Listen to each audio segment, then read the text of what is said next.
Simplification के वर्गांतर के सूत्रों पर आधारित कुछ प्रश्नों को हम हल करेंगे। तो देखिए हमारे पास प्रश्न है 0.0324 माइनस 0.0121 डिवाइडेड बाई 0.07।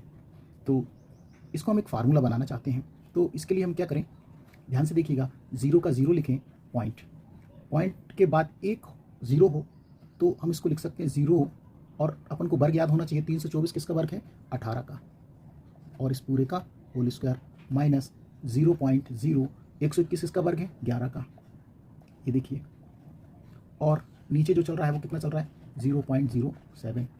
हमने इसको इसलिए ऐसा बनाया है कि हम एक सूत्र का प्रयोग करना चाहते हैं। ए स्क्वायर माइनस बी स्क्वायर बराबर होता है, एक बार प्लस में और एक बार संख्या को माइनस में लिख सकते हैं। ठीक है बच्चों, अब इसको हम एक बार प्लस में लिखेंगे और एक बार माइनस में। तो देखिए प्लस में कैसे लिखेंगे, 0.018 प्लस 0.011, ये देखिए एक बार प्लस में लिखा है, और इसी संख्या को हम माइनस में लिखेंगे 0.018 माइनस 0.011, और अपॉन में क्या चल रहा है पूरे के, देखिए 0.07। देखो बच्चों, यदि आप अभी देखेंगे तो आप पहले ही आंसर इसका आसानी से जल्दी से निकाल पाएंगे। अब आप पहले जोड़ेंगे, देखिए 0.018 में 0.011 जोड़ेंगे तो आपको मिलेगा 0.29। ठीक बच्चों, और 0.018 में से 0.011 घटाएंगे तो आपको मिलेगा 0.07, और इस पूरे के बटे में कितना चल रहा है 0.07। तो देखिए बच्चों, इस जीरो ये वाले से ये वाला कैंसिल हो गया और हमारा आंसर आया 0.29 इस करेक्ट आंसर। बच्चों फिर एक नया अगला क्वेश्चन हमारे पास है 6.75 माइनस 2.25 डिवाइडेड बाई 1.1। ठीक बच्चों, अब आप के मन में क्वेश्चन उठ रहा होगा कि आप इसमें से इसको माइनस करें और 1.1 का डिवाइड दे दें। तो बेटा कर सकते हैं, लेकिन आप इसको ऐसे देखिएगा 6.75 है, तो ये आप ऐसे देखें, ये 675 है, और 675 जो होता है वो 26 का वर्ग होता है। ठीक है, तो हम इसको 2.6 का स्क्वायर लिख सकते हैं, माइनस 225 है, तो 225 हमको मालूम है 15 का वर्ग होता है, तो इसको हम 1.5 लिख सकते हैं। ठीक बच्चों, अब और नीचे क्या चल रहा है 1.1। अब मैंने आपको फार्मूला बताया है पहले भी कि ए स्क्वायर माइनस बी स्क्वायर बराबर होता है, एक बार संख्या को प्लस, एक बार प्लस में और एक बार माइनस में। ठीक है बच्चों, अब इसको हम क्या लिख सकते हैं, तो 2.6 प्लस 1.5, एक बार प्लस में और एक बार माइनस में, तो 2.6 माइनस 1.5 और अपॉन में पूरे के बटे का 1.1।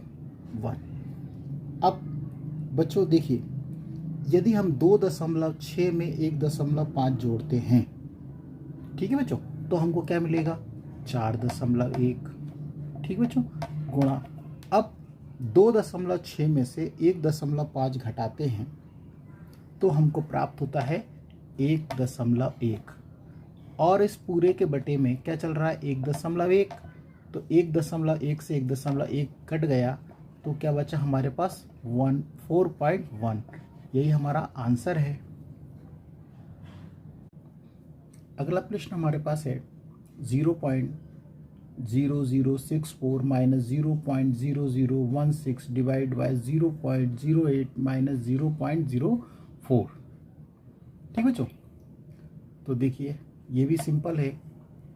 देखिए 0 है तो 0 पॉइंट, लेकिन 2 जीरो है तो कितनी जीरो हो जाएगी 1, और ये 64 है, इस 64 को हम 8 इस पूरे का होल स्क्वायर लिख सकते हैं, माइनस 0, 2 बार 0 है तो एक बार 0, और 16 किसका वर्ग होता है 4 का, इस पूरे का होल स्क्वायर, और इस पूरे के बटे में आपको मालूम है क्या चल रहा है 0.08, माइनस 0.04। ठीक बच्चों, अब आपको देखो एक आंसर तो यहीं से दिख रहा है कि इसको हमें प्लस करेंगे तो ही हमारा आंसर आएगा, क्योंकि जब एक इसमें फार्मूला लगाएंगे, ठीक है, तो हम लगा के भी दिखा देते हैं या हम डायरेक्ट भी लगा दें। तो 0.08 माइनस, एक बार माइनस में लिख देते हैं, 0.04, एक ब्रैकेट में माइनस में और एक ब्रैकेट में प्लस में, तो 0.08 प्लस 0.04 और इस पूरे के बटे का क्या चल रहा है, 0.08 माइनस 0.04।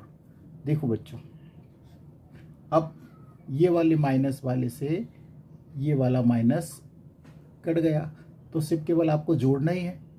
ठीक है बच्चों, तो यहाँ देखें तो इसको जोड़ना है, तो 0.08 प्लस 0.04 में को ऐड करेंगे तो हमको मिलेगा 0.12। यही हमारा आंसर है। देखो बच्चों, फिर अगला प्रश्न हमारे पास है 0.0256 माइनस 0.0169 डिवाइड बाय 0.16 माइनस 0.13। अब वही वर्गांतर के सूत्र अनुसार करेंगे, तो 0 का 0 पॉइंट। अब ये 256 है, तो 256 16 का वर्ग होता है, तो इसको हम इस तरह से लिख सकते हैं, 0.169 ये होता है 13 का वर्ग। ठीक बच्चों, अब नीचे क्या चल रहा है, 0.16 माइनस 0.13। अब बच्चों देखो, यहाँ से आपको पता है कि ये माइनस वाला कट जाएगा, से प्लस वाला ही जोड़ना है। ठीक है, तो ये प्रोसीजर जब आप बार बार प्रैक्टिस करेंगे तो आपको बनने लगेगा और आप देखते ही इसका आंसर बना देंगे। तो इसको एक बार अपन काय में लिख देते हैं, प्लस में, और एक बार माइनस में। तो 0.16 प्लस 0.13। ठीक बच्चों, ये एक बार प्लस में लिख दिया और एक बार माइनस में, 0.16 माइनस 0.13, और इस पूरे के बटे में क्या चल रहा है हमारा, 0.16 माइनस 0.13। अब ये वाले से ये वाला पूरा कैंसिल हो गया, सिर्फ हमको इसको ही जोड़ना है। ठीक बच्चों, अब हम इसको जोड़ेंगे तो 0.16 में 0.13 जोड़ेंगे तो हमारा आंसर जो आएगा वो आएगा 0.29। यही हमारा आंसर है।